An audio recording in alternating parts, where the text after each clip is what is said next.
خودشناسی ملی، میهن‌پروری و درک بلند وطن‌دوستی، روحیه و هم‌آوازی جوانان پایتخت بهر پیوستن به ارتش ملی در روز دعوتشونده افتخار سرتاسری را به وجود آورد. در این روز به افتخار شامل شدن جوانان به صف جزو تام‌های قواهای مسلح جمهوری تاجیکستان همایش فخری تشکیل گردیده، والدان جوانان وطن‌دوست از آمادگی و هوسمندی فرزندان برای حفظ مرز و بوم کشور سربلندی بیان نمودند. من نصیرالدین و سعادت، مادر صادق محمد جان، امروز من با یک غرور ملی، با افتخار از وطنداری و وطندوستی فرزند عزیز خودم را به صف قوای مسلح جمهوری تاجیکستان برای خدمت به وطن مادر و حمایت مرز و بوم کشور روانه ساخته شدم. من شکرانه ادا میکنم که ما مادران تاجیک زیر دستگیری های حکومت جمهوری تاجیکستان، غمخواری های پدرانه اساسگزار صلح و وحدت ملی، پیشوای معظم ملت محترم امام علی رحمان در یک وطن آباد و آزاد، فضای آرام زیر لوای صلح و وحدت زندگی خوب و آسایشته داریم و جوانان ما امروز که به مکتب مردانگی قدم میگذارند، خدمت به وطن این مکتب مردانگی است. قرض شهروندی هر یک جوانی به عار و به ناموس می باشد.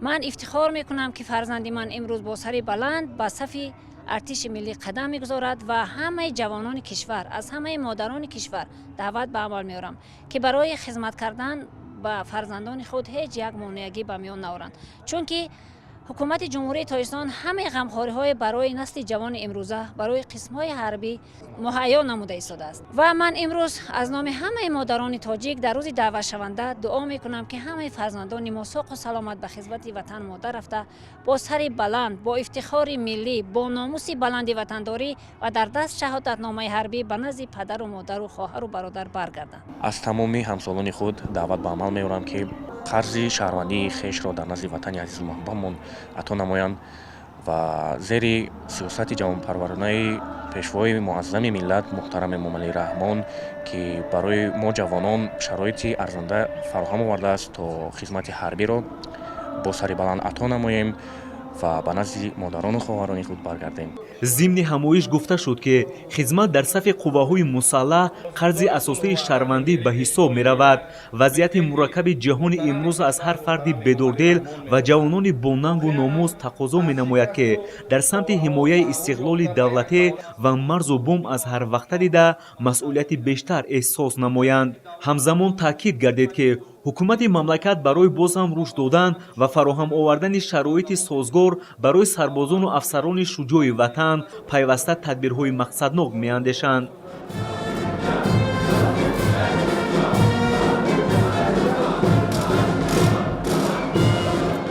هم‌آوازی با رویه بلند وطن‌دوستی در روز دعوت شونده در شهر دوشنبه که شماره زیادی ساکنان و جوانان را جمع آورد، نمایندگان مقامات اجرایی حاکمیت دولتی شهر دوشنبه، وزارت مدافعه، کمیته کار با جوانان و ورزش از جمله پدر و مادران دعوت شونده ها شرکت نموده جوانان را با این روز پرشرف تبریک و برای ادای خدمت صافدلانه به نفع خلق و ملت هدایت نمودند.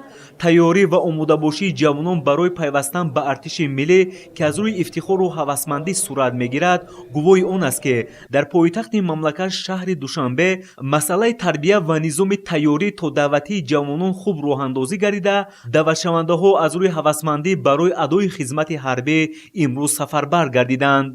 من قاسموف سروش دعوتشونده ناحیه سینو شهر دوشنبه برایم با حس افتخار است که به قوای مسلح جمهوری تاجیکستان شامل می‌گردم.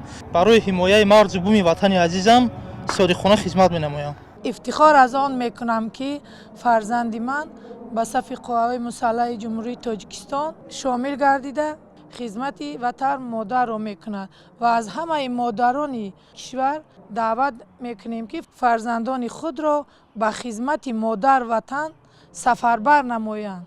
با تکیه به افزودن میل و رغبت جوانان سن دعوتی برای پیوستن به ارتش ملی که امروز سپر با اعتماد عنوان می‌گردد، در اساس دستور رهبریت شهر دوشنبه داوطلبان سرآغاز با راهنمایی در مکتب متحده تکنیکی جمهوریوی تشکیلات مددگار مدافع آموزانیده شده از روی تخصصهای ضروری مطابق طلبات جزو تام‌های قواهای مسلح جمهوری تاجیکستان سفربر می‌گردند. با این مقصد امروز شهادتنامه و حجت‌های تخصصی در وضعیت تنوع تقدیم کرده شد. احساس بلند وطندوستی، خودآگاهی و خودشناسی ملی، آمادگی جوانان برای حفظ مرز و بوم کشور و ادای خدمت حربی امروز محور وطنداری است که از روی افتخار ملی با هم‌آوازی کلی صورت میگیرد. با درک آنکه وطندوستی باید صفت جداناپذیر و احساس قلبی هر یک شهروند با ننگ و ناموس مملکت باشد، جوانان بیشتر با میل و اراده خویش خدمت در قواهای مسلح مملکت را سربلندانه اختیار کردند.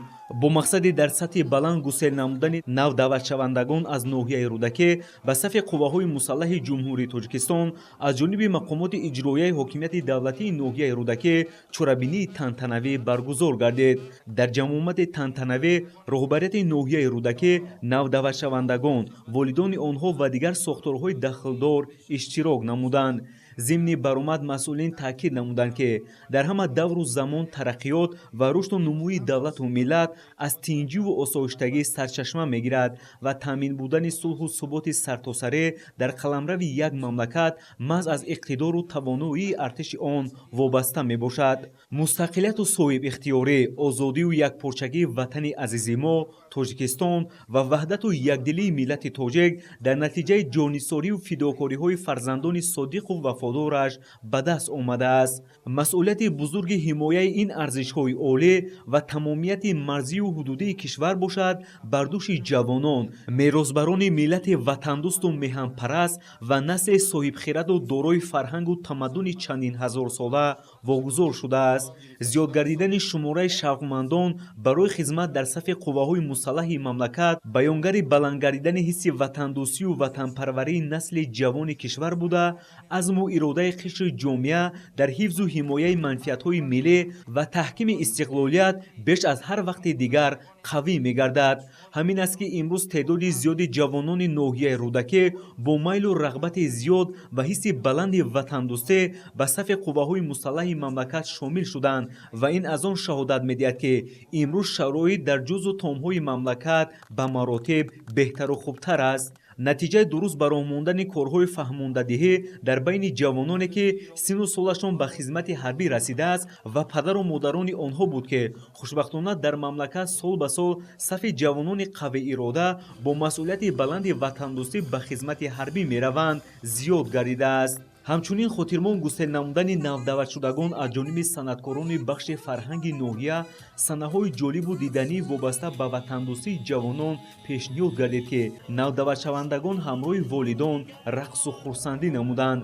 از چهره بریده اشتراکچیان معلوم بود که واقعا امروز جوانان با حس بلند وطندوستی و افتخار از دولت و دولتداری خدمت در صف قواهای مسلح را قرض جوانمردی می‌دانند. جوانان سربلند تاجیک برای حمایت مرز و بوم سرزمین اجدادیمان با هوشیاری و دلیری و مردانگی آماده بوده آن را چون گوهرک چشم حفظ می‌نمایند. در این روز از جانب سربازان و افسران مشق‌های تاکتیکی حربی پیشنهاد گردید که اشتراکچیان از آن دیدن نمودند. артиши миллӣ бузургтарин дастоварди замони соҳибистиқлолии мамлакат ба шумор рафта омили асосии нигоҳдории давлатдории миллӣ маҳсуб меёбад. адои хизмат дар сафи артиши миллӣ на танҳо қарзи муқаддаси фарзандӣ, балки мояи ифтихор ва шарафи бузург ба шумор рафта мактаби ҷасорату матонат, дӯстиву рафоқат ва худогоҳиву меҳанпарастӣ дониста мешавад. инак дар маркази вилояти хатлон шаҳри бохтар чорабинии тантанавии сиёсии фарҳангӣ рӯзи даъватшаванда дар фазои сулҳу оромӣ оғоз гардид ки навазкарон шиору парчам бар даст то майдони ҷашнгоҳ роҳпаймоӣ намуданд. ҳукумати кишвар пайваста барои таҳкими қудрати мудофиавӣ ва фароҳам сохтани шароити беҳтарини хизмат дар сафи қувваҳои мусаллаҳ тадбирҳои судманд меандешад. бо беҳтар гардонидани шароити хуби буду бош, таҳкими заминаи моддию техникии қисмҳои ҳарбӣ, сол то сол сафи ҷавононе ки бо ихтиёри худ ба хизмати ҳарбӣ мепайванданд афзоиш ёфта истодааст.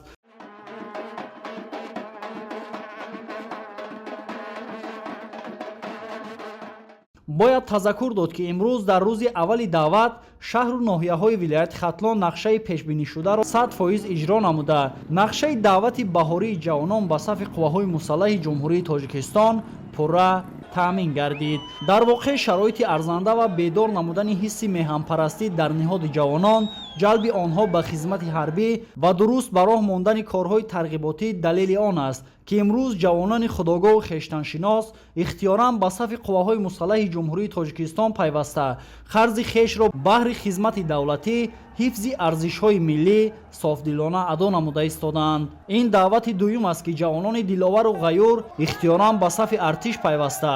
Нақшаи даъват дар вилояти Хатлон дар рӯзҳои аввал ба пуррагӣ таъмин мегардад ки ин ташаббус дар солҳои соҳибистиқлоли давлатӣ дар вилоят падидаи беназир аст. таҷлили бошукӯҳи рӯзи даъватшаванда дар майдони донишгоҳи давлатии Бохтар ба номи Носири Хусрав бо иштироки роҳбарияти вилоят, масъулини мақомотҳои ҳифзи ҳуқуқ, наваскарон ва модарони онҳо доир гардид.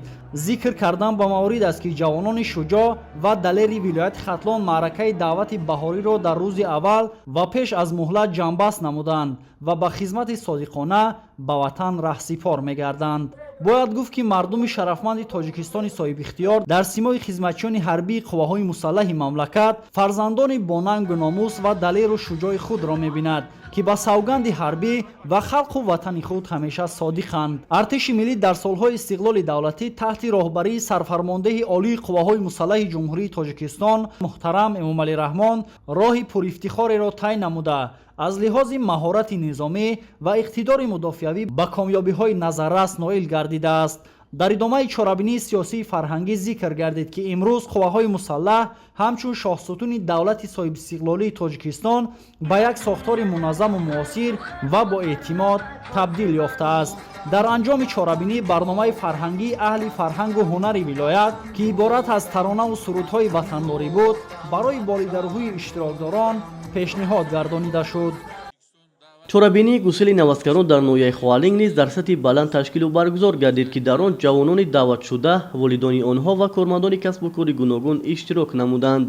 дар ин асно роҳбарияти ноҳия аз шароитҳои феълии хизмат дар сафи қувваҳои мусаллаҳи ҷумҳурии Тоҷикистон ва дарки баланди масъулияти ҷавонони шуҷои меҳан дар роҳи ҳифзи марзубуми сарзамини аҷдодеҳ ёдовар шуд. гуфта шуд ки маҳз бо шарофати ғамхориҳои беназири сарфармондеҳи олии қувваҳои мусаллаҳ президенти ҷумҳурии Тоҷикистон муҳтарам Эмомалӣ Раҳмон ва хизмати садоқатмандонаи ҳайати шахсии қувваҳои мусаллаҳ мақомоти қудратии ҷумҳурии Тоҷикистон дар як муддати кӯтоҳи таърихӣ имконияти мустақилона ҳимоя намудани марзи ватанро ба даст овард ва имрӯз ҷавонони ватандӯсти моро месазад ки дар ҳимояи марзубуми ин сарзамин ҳамеша омода бошанд. пешравиҳои давлат ва дастгириҳои муҳтарам пешвои муаззами миллат Эмомалӣ Раҳмон маро водор сохт ки омада дар комиссарияти ҳарбӣ худро сабти ном карда ва ба хизмати ҳарбии ватан мода равона шуда бо сари баланд ба назди падару модари худ баргардам. бо ин мақсад дар ин чорабинӣ ҳозир шуда ва мехоҳам ба сафи қувваҳои мусаллаҳи ҷумҳурии Тоҷикистон дохил шуда хизмати ҳарбиро адо намоям ва мехоҳам дар оянда низ ба халқу давлати худ хизмат намоям. хизмат ба ватан модар мактаби бузурги тарбияи ирода, ҷасорат, шуҷоат ва ватандорӣ арзёбӣ гардида таъкид шуд ки хизмати ҳарбӣ мисоли равшани ватандӯстӣ, дарки зарурат ва аҳамияти ҳимояи манфиатҳои давлату миллат ва халқи Тоҷикистон мебошад. дар шуури наврасону ҷавонон сохтани ҳисси муҳаббат ба диёр, кишвар ва сарзамин вазифаи падару модарон, ҷомеа ва омӯзгорон дониста шуд. имрӯз шукрона аз он мекунем ки дар чунин давлати соҳиб истиқлол зиндагӣ намуда сарвари оқилу доно чун пешвои муаззами миллат дорем. имрӯз ҷавонписарон ба сафи қувваҳои мусаллаҳ сафарбар карда мешаванд ва мо ҷавондухтарони даврони соҳиб истиқлол ба ҷавонписароне ки хизмати ватанро адо намуда дар зиндагӣ устуворанд такя менамоем. ҳамасола аз ҳисоби ҷавонони ҷасуру ватандӯст сафи қувваҳои мусаллаҳи кишвар пурра гардида ҷавонон бо ифодаи садоқату вафодорӣ ба марзубуми кишвар, муқаддасоти давлат, арзишҳои миллӣ ва сарфармондеҳи олии қувваҳои мусаллаҳ генерали артиш муҳтарам Эмомалӣ Раҳмон савганди ҳарбӣ ёд мекунанд. дар ноҳияи Хуалинг низ волидон ҷавононро дар роҳияи ватандӯстию хешташиносӣ тарбия менамоянд ки ҳар як ҷавони синни давлатӣ бо дарки баланди масъулияти шаҳрвандӣ ба хизмати модару ватан сафарбар мешаванд. шукргузорӣ аз он мекунам ки дар давлати тинҷу амон зиндагӣ карда ва ифтихор аз он мекунем ки мо ҷавонон ба сафи қувваҳои мусаллаҳ омада ба халқу ватани худ хизмат мекунем. барои ҳимояи ҳифзи ватани худ омада ба қай гирифта имрӯз ба сафи қувваҳои мусаллаҳи ҷумҳурии Тоҷикистон равона мешавам. дар идомаи чорабинӣ аз ҷониби занону бонуони ноҳия маросими нонгазон ташкил карда шуд ки ин тадбир шодию нишоти наваскаронро боз ҳам дучанд намуд. таври зимни баргузории чорабинии рӯзи даъватшаванда маълум гардид падарону модарон ва устодони даъватшавандагон бо чунин фарзандони шуҷои ватан далеру ҷасур ва бо матонат ифтихор намуданд. Дар идома ба чанд нафар навдаватшудагон ки ба курсҳои кӯтоҳмуддати ронандагӣ ва касбомӯзӣ ҷалб гардида буданд шаҳодатномаҳои ронандагӣ супорида шуд. барномаи рангини фарҳангӣ ки аз қисматҳои ниҳоии чорабинӣ маҳсуб меёфт хотири иштирокчиёнро болида гардонид. хизмат дар сафи артиши миллӣ, ҳимояи марзу буми ватан ва дастовардҳои замони соҳибистиқлолӣ рисолати пурифтихори ҳар фарди ватандӯст аст. бо дарки ҳамин муҳимият ҷавонони деҳоти Воруғ ва Чоркӯ ихтиёрӣ ба хизмати ҳарбӣ мераванд. давоми чанд сол мешавад ки дар деҳоти Воруғ ва Чоркӯи шаҳри Исфара дар рӯзи аввали даъвати ҷавонон ба сафи артиши миллӣ нақша барзиёд таъмин мегардад ва дар ҷумҳурӣ аз аввалин шуда аз иҷрои нақша мужда медиҳанд. бо пуштибонӣ аз сиёсати созандаву дурбинонаи асосгузори сулҳу ваҳдати миллӣ пешвои миллат муҳтарам Эмомалӣ Раҳмон родмардони деҳоти Воруғ бо амри дилу виҷдон ба хизмати модар ватан раҳсипор мешаванд. дар чорабинии бошукӯҳ ки ба ифтихори гусели наваскарон доир шуд, диловарон, пиру барно ва волидони онҳо бо ифтихор аз ин ватани ободу озод ва пойдории сулҳу субот изҳор доштанд ки хизмат дар сафи артиши миллӣ қарзи ҷавонмардии ҳар як навҷавон мебошад. шод аз он ҳастам ки имрӯз дар қатори дигар ҷавонони далеру шуҷои ватан ба сафи артиши миллӣ мепайвандам.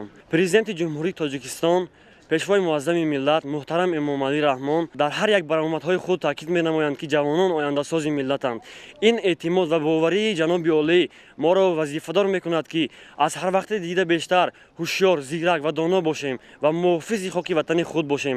ифтихор аз он мекунам ки набераи ман имрӯз дар қатори фарзандони бароманди далери Воруғ ба хизмати модар ватан мераванд. ҳаракат мекунем ки ҳисси ватандӯстӣ фарзандони худро баланд бардорем ва онҳо ҳамеша содиқона ба ватан хизмат кунанд. ватан аз ин далерони шуҷоъ ҳамеша ифтихор мекунад. қобили қайд аст ки чун анъана ин навбат ҳам дар рӯзи нахустини даъвати баҳории ҷавонон ба сафи артиши миллӣ нақшаи даъват дар деҳоти Воруғ 107% иҷро гардид. дар ин гӯшаи зебои ватан фарзандони шахсони мансабдор низ ҳисси баланди ватандӯстӣ нишон дода ба хидмати модар ватан раҳсипор мешаванд.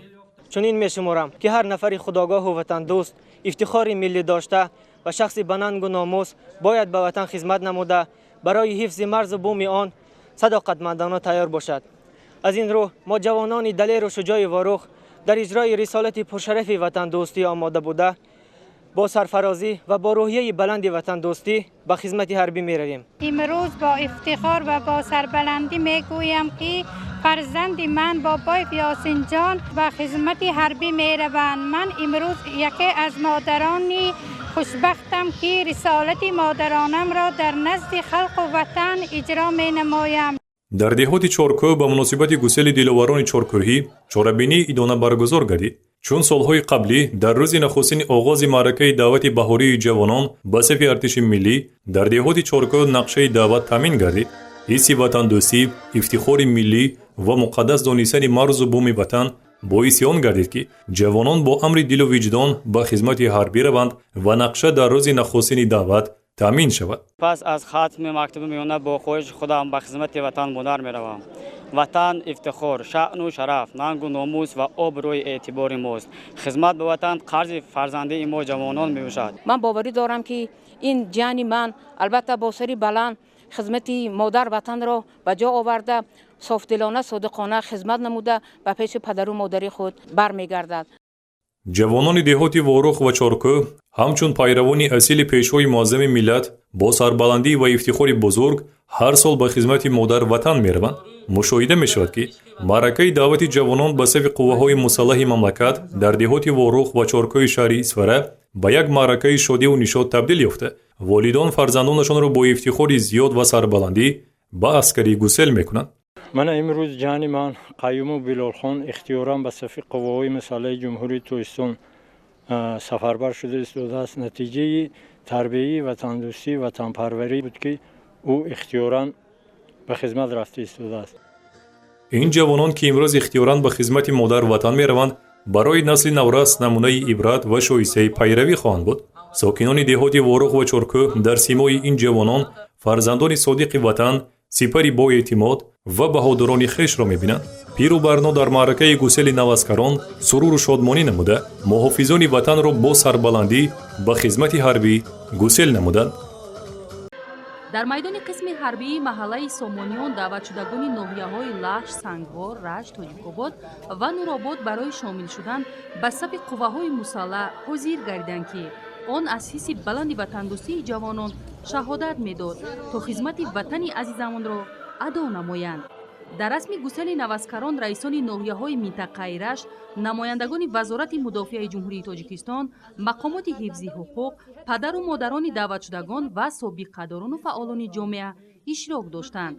дар оғози чорабинӣ қайд гардид ки қувваҳои мусаллаҳи ҷумҳурии тоҷикистон кафили амнияту якпорчагии давлати соҳиби истиқлоли азизамон буда, хизматчиёни ҳарбӣ ҷузу томҳои низомӣ дар ҳифзи марзу буми ватан, таъмини амнияти давлат ва зиндагии осудаи сокинони мамлакат саҳми бузург доранд.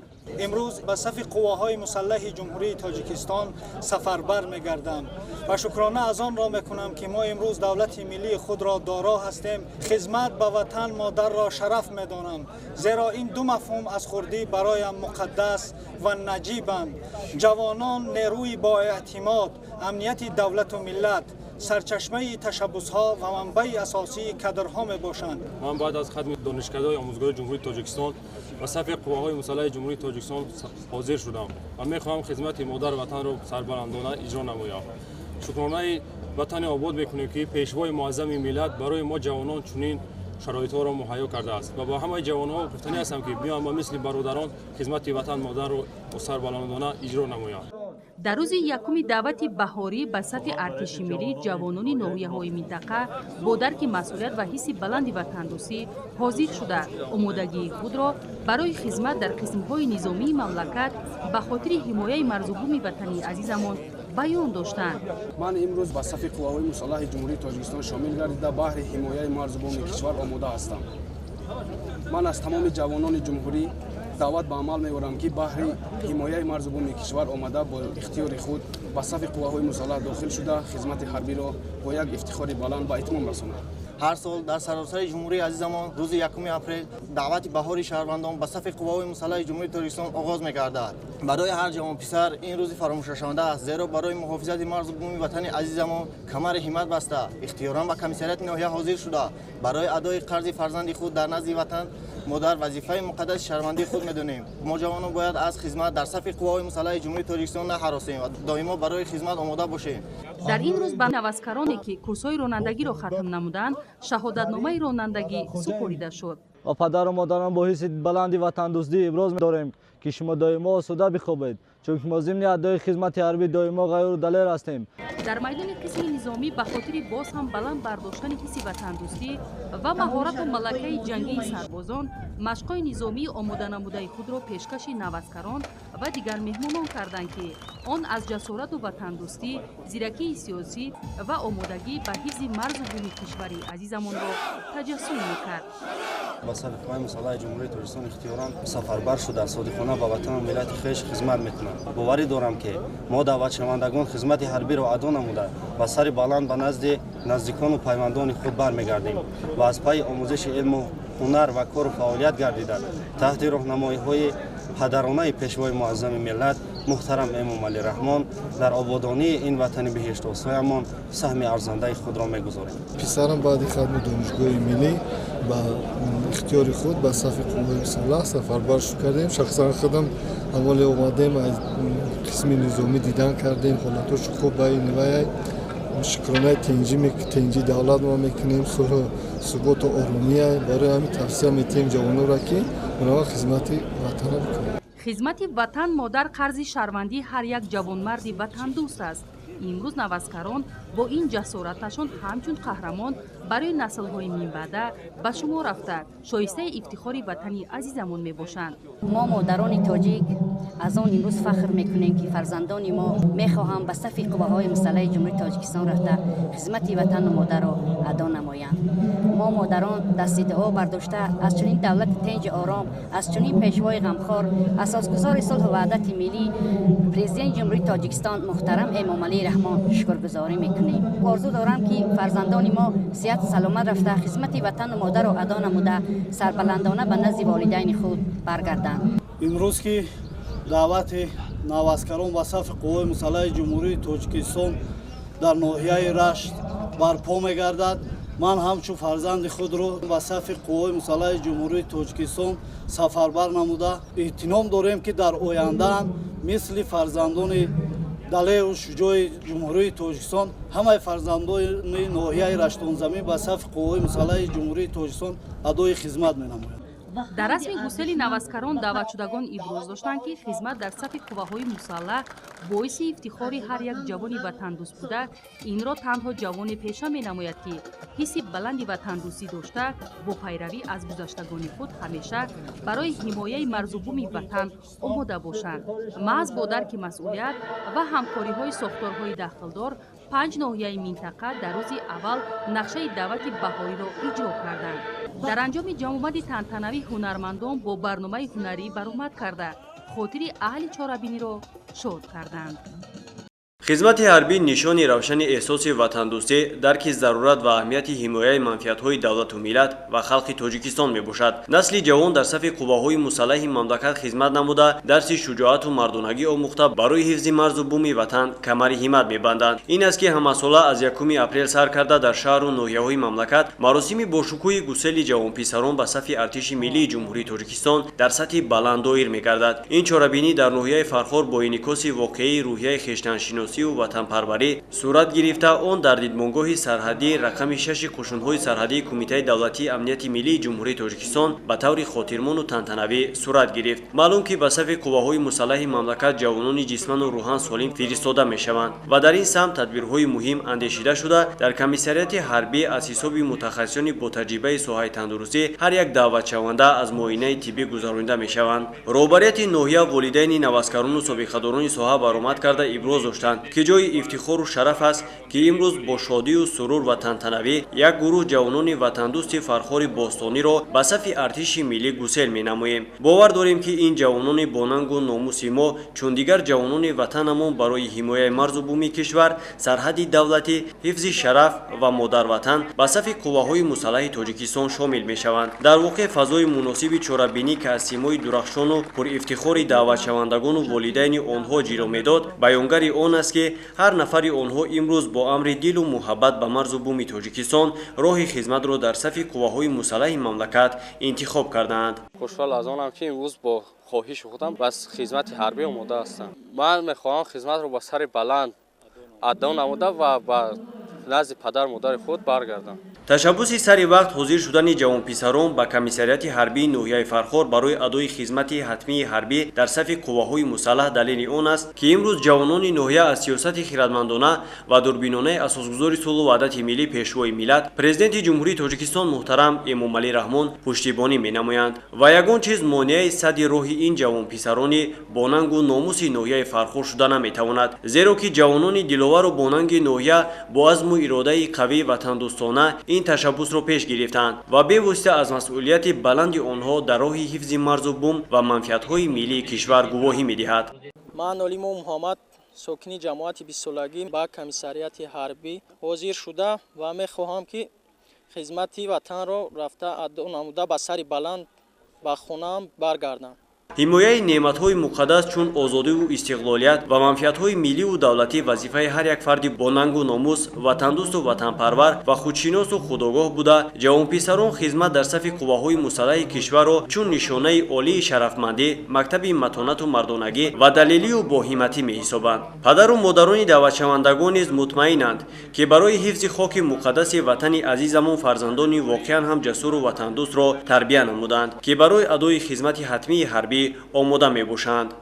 مادر 6 فرزند کنجی که میخواهم که برای خدمت نبیاید. هزار با شکر دولت تنجی و امنی و امامعلی رحمان میکنم، هزارها با شکرانه میگم تنجی و امنی باشه.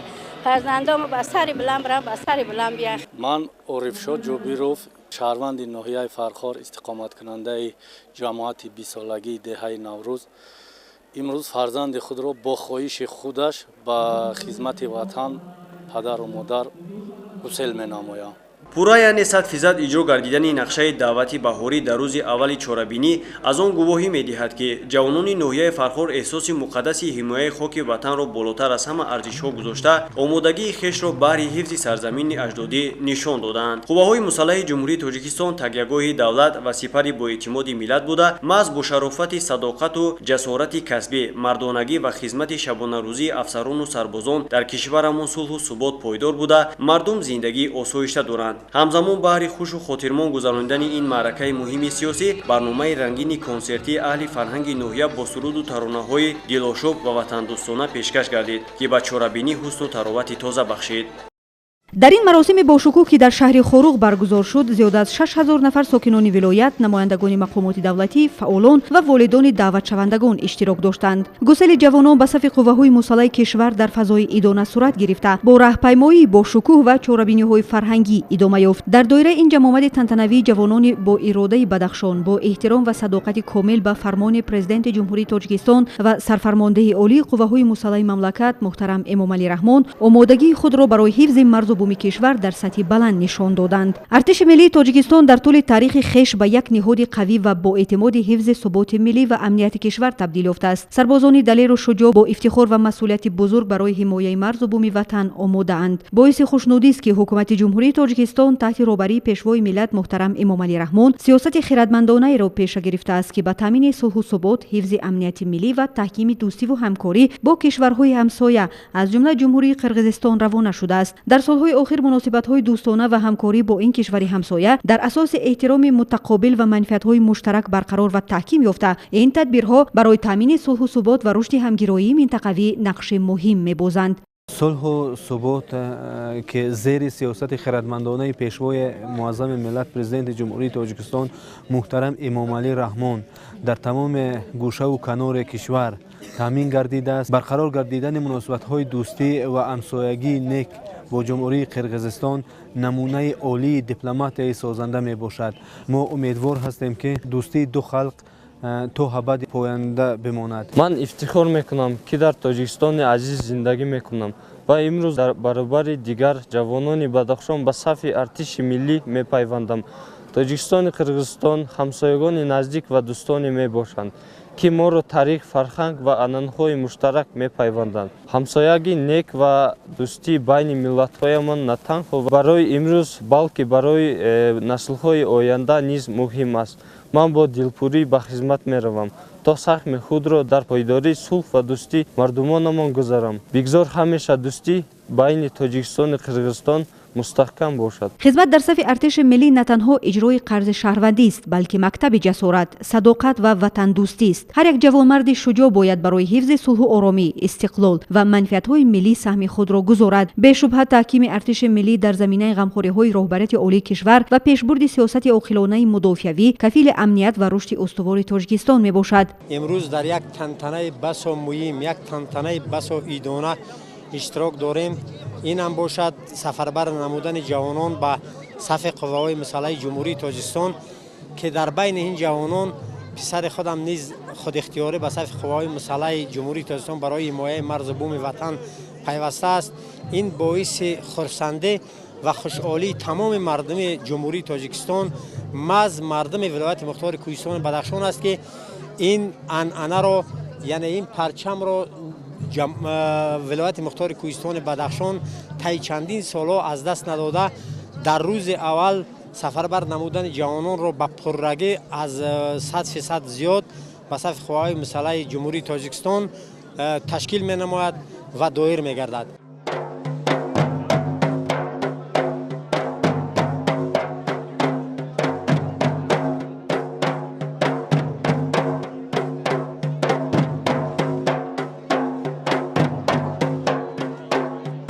падару модарони сарбозони оянда бо ифтихор ва самимияти баланд фарзандонашонро ба сафи қувваҳои мусаллаҳ гусел намуданд. изҳор доштанд ки ҷавонони Бадахшон ҳамеша ватандӯсту шуҷоъ буда барои ҳифзи ватан модар омодаанд. ҳамасола дар асоси фармони президенти ҷумҳурии Тоҷикистон теъдоди зиёди фарзандони хизматиёни давлатӣ низ барои иҷрои масъулияти шаҳрвандии худ ба сафи артиши миллӣ пайваст мешаванд. хизматиёни давлатӣ зимни суҳбат таъкид карданд ки хизмати ҳарбӣ дар Тоҷикистон на танҳо вазифаи шаҳрвандист, балки нишонаи садоқат ба давлату миллат мебошад. имрӯз артиши миллии тоҷик бо шароити мусоид, таъминоти техникӣ ва сатҳи баланди омодагӣ яке аз рукунҳои муҳими давлатдории миллӣ ба ҳисоб меравад. имрӯз фарзанди ман низ дар қатори ҳазорҳо нафар фарзандони далеру ҷасур ва диловару ватандӯсти тоҷик ба сафи қувваҳои мусаллаҳи ҷумҳурии тоҷикистон шомил мешавад ва ман ҳам ифтихор дорам ва ҳам сарбаланд аз он ҳастам ки фарзанди ман дар замони соҳибистиқлолӣ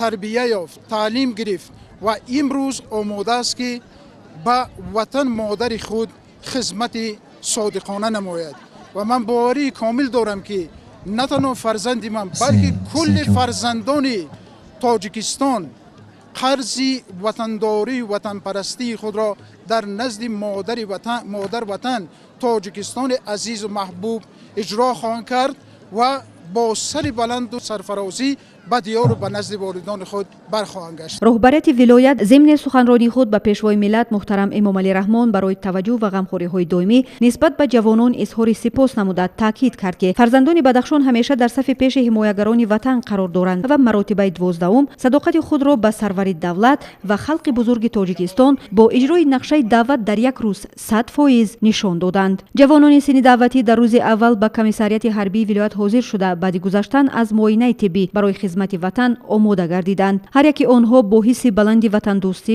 аз тамоми шаҳру ноҳияҳои вилоят аз ҷумла ноҳияҳои Дарвоз, Ванҷ, Рӯшон, Шуғнон, Рошқала, Ишкошем, ноҳияи Баландкӯи Мурғоб ва шаҳри Хоруғ сафарбар шуданд. хизмат ба ватан қарзи шаҳрвандии ҳар як ҷавонмард ба ҳисоб меравад.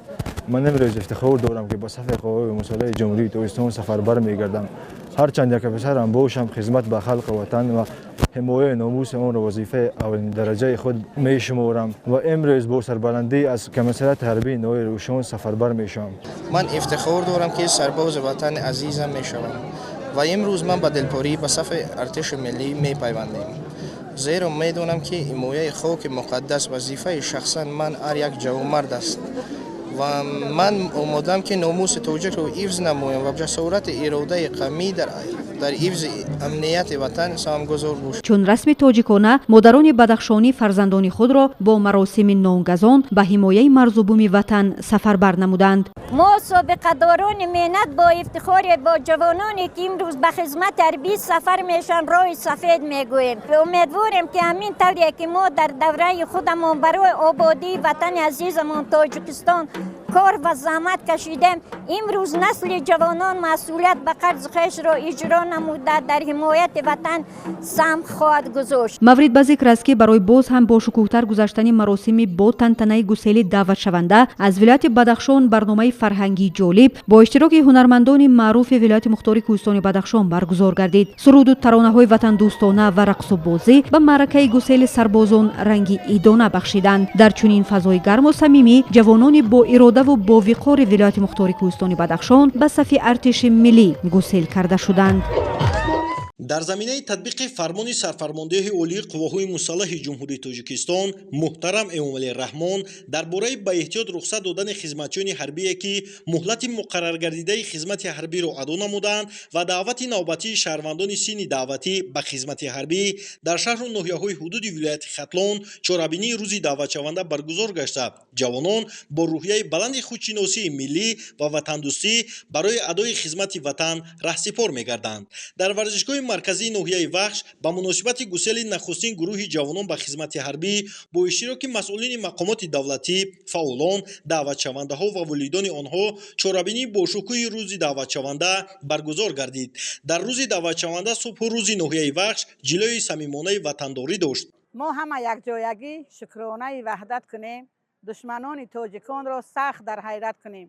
гар бихоҳем тоҷикон сарсабз бошанд дар ҷаҳон, як дуои нек баҳри сарвари давлат кунем. ба модароне ки имрӯз фарзандони худро, ҷигarbандони азизи худро ба сафи қувваҳои мусаллаҳ равона мекунанд, муроҷиат карда гуфтаниам: модарони гиромиқадр, модарони азизу меҳрубон, баҳри фарзандони худ дуои неке кунед ки то хизмати ватан модадро ба сари баланд адо карда ба назди волидайно баргарданд. ҷавонони баору номус ва ватандӯсти ноҳия ба садои ватан баҳри ҳифзи марзу буми кишвар садоқати бепоёни худро баҳри омодагӣ ва шомилшавӣ ба сафи қувваҳои мусаллаҳи ҷумҳурии Тоҷикистон нишон доданд ва дар рӯзи якум нақшаи даъвати ҷавонон дар ноҳияи Вахш 100% иҷро гардид. дар ин рӯзи фараҳбахш ҷавонони ноҳияи Вахш ихтиёран ба комиссарияти ҳарбии ноҳия омада иброз намуданд ки мехоҳанд қарзи шаҳрвандии худро дар назди давлату миллати тоҷик иҷро намоянд. дар заминаи иҷрои дастуру супоришҳои асосгузори сулҳу ваҳдати миллӣ пешвои миллат президенти ҷумҳурии Тоҷикистон муҳтарам Эмомалӣ Раҳмон шароити хизмат дар қисмҳои низомӣ ба маротиб беҳтар гардидааст ки ҷавонон бо рӯҳи илҳоми қавӣ хизмати ҳарбиро адо намуда сарбаландона ба назди волидонашон бармегарданд ки ин мояи ифтихору сарфарозии ҳар як падару модар мегардад. ман баъди хатми донишгоҳ тасмим гирифтам ба сафи қувваҳои мусаллаҳ шомил гардида хизмати ҳарбии хешро адо намоям. миннатдории худро аввалан ба асосгузори сулҳу ваҳдати миллӣ пешвои миллат президенти ҷумҳурии Тоҷикистон сарфармондаи олии қувваҳои мусаллаҳ генерали артиш муҳтарам Эмомалӣ Раҳмон мерасонам ки мо ҷавононро пайваста зери таваҷҷӯҳи худ қарор дода дар кадом самте набошад нисбатамон дастгирӣ ва ғамхорӣ зоҳир менамояд. аз тамоми ҷавонон хоҳиш менамоям барои ҳифзи ватан ҳамеша омода бошанд. ما مادران شکرگزار از آن هستیم که در دوران صلح و ثبات و صاحب استقلالی عمر به سر برده ایستاده‌ایم. من همچون یک زن مادر توانستم فرزند خود را تربیت درست نمایم. فرزند من سلیخ اکبرعلی محکمویچ امید خاندان من است. من در دل او مهر و محبت وطن را انداختم. من از چنین فرزند شجاع دلیر فخر می نمایم. ما مادران خوشحال از آن هستیم که دلیران ناحیه‌مان قدم‌های استوار با دل گرم به خدمت وطن مادر رفته ایستادند. خدمت به وطن مادر برای هر یک جوانمرد باننگ و ناموسی تاجیکستان قرض شهروندی میباشد. از این رو هر یک جوانمرد باید رسالت خود را در نزد وطن و ملت خویش با خدمت صافدلانه و روحیه جوانمردانه اجرا نماید. محض توسط خدمت در قسم‌های حربی جوانان آب و تاب می‌یابند و همچون مردان شجاع وطن به کمال میرسند و در برابر این دانش و ملکه سیاسی خود را بلند برداشته حفظ مرز و بوم و هر یک وجب زمین تاجیکستان عزیز رو برای خود شرف و افتخار میدونند. امروز نبیره خودم حرمتعلی را با این صف قوه‌های مسلح گسیل کرده ایستاده ایم.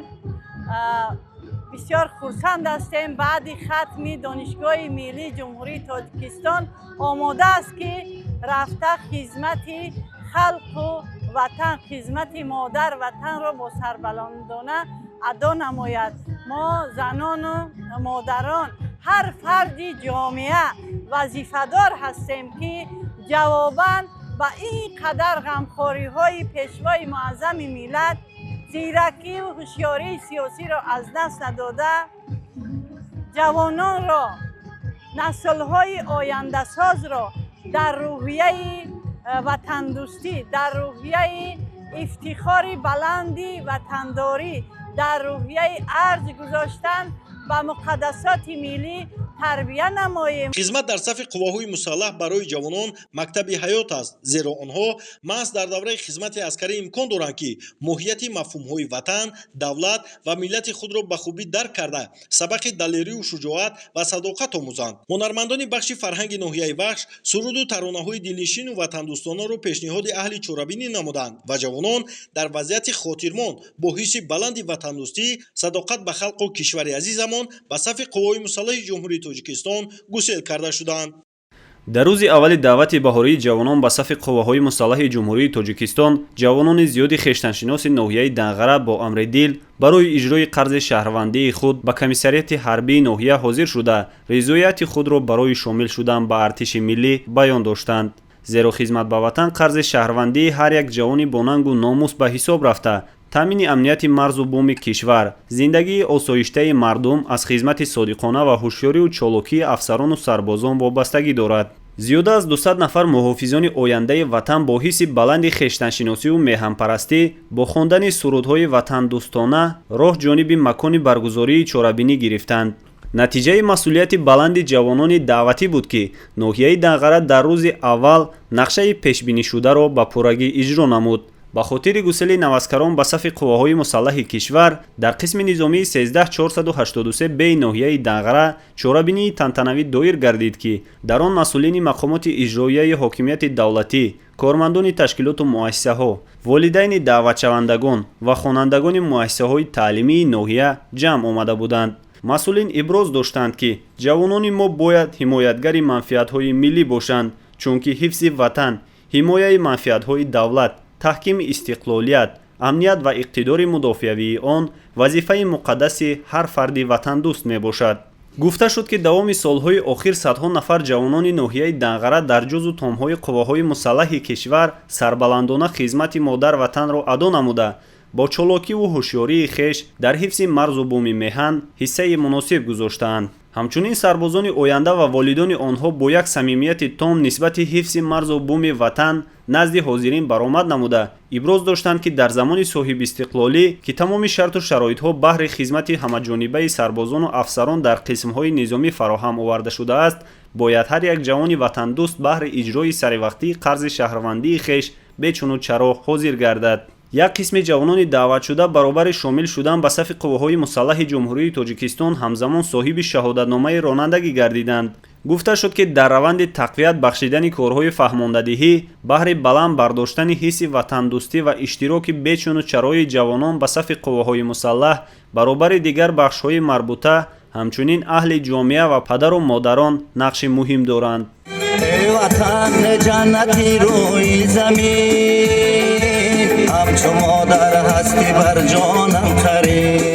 сипас ба муносибати гусели навазкарон ба хизмати модарватан ҷиҳати рӯҳбаландии эшон аз ҷониби ҳунармандони шуъбаи фарҳанги ноҳия барномаи ҷолиби консертии иборат аз суруду таронаҳои тараннумгари меҳру садоқат ба ватан манзури иштирокчиёни чорабинӣ гардонида шуд. рӯзи нахустини оғози маъракаи муҳими давати баҳории ҷавонон ба хизмати ҳарбӣ, рӯзи даватшаванда дар шаҳри Кӯлоб дар назди комиссарияти ҳарбӣ баргузор гардид ки ҷавонони зиёде бо амри дил ба хотири ҳимояи марзу буми ватан ба ин ҷо ҷамъ омаданд, то ки хизмати модар ватанро сарбаландона иҷро намоянд. дар ин чорабинӣ масъулини мақомоти иҷроияи ҳокимияти давлатӣ, собиқадорон, волидайни даъватшудагон иштирок карда навазкаронро ба хизмати содиқона баҳри ҳифзи марзу буми кишвар ҳидоят намуданд. баромадкунандагон иброз доштанд ки хизмат дар сафи қувваҳои мусаллаҳи ҷумҳурии Тоҷикистон қарзи шаҳрвандии ҳар як ҷавон буда, онҳо бояд аз ин мактаби мардонагию ҷасурӣ гузаранду вазифаи муқаддаси худро бо сарбаландӣ дар назди халқу ватан ва миллат ба ҷо оварда сулҳу оромӣ, амнияти кишварро бо дилу ҷон ҳифз намоянд ва садоқати худро ҳамчун муҳофиз ва такягоҳи боэътимоди ватану ватандорӣ собит созанд. боиси ифтихору сарбаландӣ аст ки бо талошҳои пешвои миллат сафармондаи қувваҳои мусаллаҳи ҷумҳурии Тоҷикистон муҳтарам Эмомалӣ Раҳмон кишвари соҳибистиқлоламон соҳиби артиши миллии бонизом гардидааст ва суханони президенти мамлакат тавонбахши рӯҳу ҷони ҳар як фарзанди содиқ ба ватан аст ки чунин гуфтаанд: хизмат дар сафи қувваҳои мусаллаҳи ҷумҳурии Тоҷикистон баёнгари ору номуси баланди ватандории ҳар як ҷавонмард ба ҳисоб меравад, зеро хизмат ба ватан ва ҳимояи марзу буми аҷдодӣ барои ҳар яки мо қарз ва ҳам фарз аст. хизмат дар сафи қувваҳои мусаллаҳ яке аз нишонаҳои муҳаббат ба ватан аст. барои хизмат бошад, ба туфайли талошу заҳматҳои шабонарӯзии президенти мамлакат муҳтарам Эмомалӣ Раҳмон тамоми шароитҳои зарурӣ фароҳам оварда шудаанд. ҳоло қувваҳои мусаллаҳ ба як сутуни муқтадири ҳимояи марзу бум ва тамомияти арзии кишвар табдил ёфтанд. давлати Тоҷикистон ва мардуми тоҷик дар шахсияти афсарону сарбозони қувваҳои мусаллаҳ муҳофизони боэътимоди ватанро мебинанд ва ба онҳо ифтихор доранд. ин аст ки аксари ҷавонони Кӯлобшаҳри Бостонӣ бо ҳисси баланди шаҳрвандӣ ба комиссарият ҳозир шуданд ва натиҷа ин аст ки даъвати баҳории навазкарон ба сафи қувваҳои мусаллаҳи ҷумҳурии Тоҷикистон бо пуррагӣ, яъне 100% иҷро гардид. ва бо боварӣ метавон гуфт ки ҷавонони далеру ҷасури мо бо хизмати содиқона кардан ба ватан ному хотираи неки гузаштагонро пос дошта, нангу номуси халқро ҳифз намуда ба ояндагон ҳамчун намунаи ибрати мардонагӣ муаррифӣ мегарданд. рӯзи даъватшаванда дар шаҳри Кӯлоб бо барномаи фарҳангӣ ва рақсҳои навазкарону волидайн хотирмон анҷом ёфт. дар ноҳияи файзобод бахшида ба рӯзи даъватшаванда бо иштироки масъулини мақомоти иҷроияи ҳокимияти давлатӣ, фаъолон, даъватшавандагон ва волидайни онҳо чорабинии тантанавӣ баргузор гардид. зимни баргузории чорабинӣ масъулин таъкид намуданд, ки маҳз тавассути хизмат дар сафи қувваҳои мусаллаҳ ҷавонон ҷисману рӯҳан обутоб меёбанд ва ҳамчунин ҷавонмардони шуҷои ватан ба камол мерасанд. ҳамзамон донишу малакаи сиёсии худро тақвият мебахшанд. дар ин рӯзи фарҳбахш ҷавонони ноҳияи файзобод ба комиссарияти ҳарбии ноҳия омада иброз намуданд, ки мехоҳанд қарзи шаҳрвандии худро назди ватан модар иҷро намоянд. дар заминаи дастуру супоришҳои президенти ҷумҳурии тоҷикистон пешвои миллат муҳтарам эмомалӣ раҳмон шароити хизмат дар қисмҳои ҳарбӣ ба маротиб беҳтар гардидааст, ки ҷавонон бо рӯҳи илҳоми қавӣ хизмати ҳарбиро адо намуда сарбаландона ба назди волидайнашон бармегарданд. дар идомаи чорабинӣ ҳамчунин дигар иштирокдорон аз ҷумла даъватшавандагон ва падару модари онҳо дар робита ба хизмат дар сафи қувваҳои мусаллаҳ ибрози андеша намуда ҷавононро ба ватандӯстӣ, хештаншиносӣ ва садоқатмандӣ ҳидоят намуданд. ба ҷавононе ки курсҳои кӯтоҳмуддати ронандагиро хатм карданд, шаҳодатномаи ронандагӣ дар вазъияти тантанавӣ тақдим карда шуд. дар фарҷоми чорабинӣ ҳунармандони бахши фарҳанги ноҳияи файзобод суруду таронаҳои дилнишину ватандӯстонаро пешниҳоди иштирокдорон намуда ҷавононро ба сафи артиши миллӣ гусел карданд. хизмати ҳарбӣ дар сафи артиши миллӣ нишонаи равшани эҳсоси ватандӯстӣ, дарки зарурат ва аҳамияти ҳимояи манфиатҳои давлату миллат ба сарзамини тоҷикистони соҳибистиқлол мебошад. имрӯз дар шаҳри ваҳдат бахшида ба рӯзи даъватшаванда бо иштироки меҳмонон, падару модарон, даъватшавандагон, хонандагони муассисаҳои таълимии раёсати маорифи шаҳр ва сарбозон ҷамъомади бошукӯҳу хотирмон доиру баргузор гардид.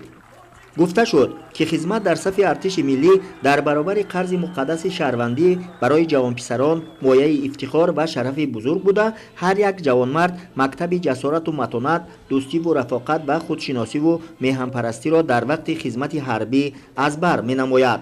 ҳар як ҷавонмарди ба ору номуси ватан бояд ин қарзи муқаддаси худро дар назди ватан модар фаромӯш накарда, дар ҳифзи марзу буми тоҷикистони соҳибистиқлол ҳамеша омода бошад.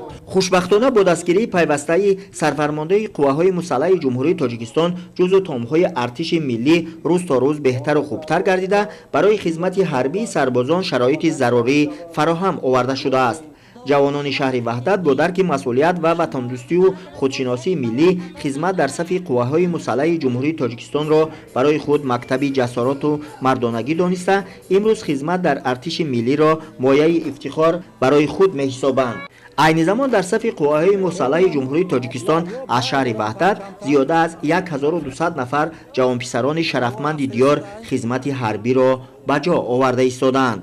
дар тадбири имрӯзаи рӯзи даъватшавандаи роҳандозӣ намудаи мақомоти иҷроияи ҳокимияти давлатии шаҳри ваҳдат, падару модарон, наваскарон зери суруду таронаҳо бо хушнудию хурсандии зиёд ба сафи артиши миллӣ раҳсипор гардиданд.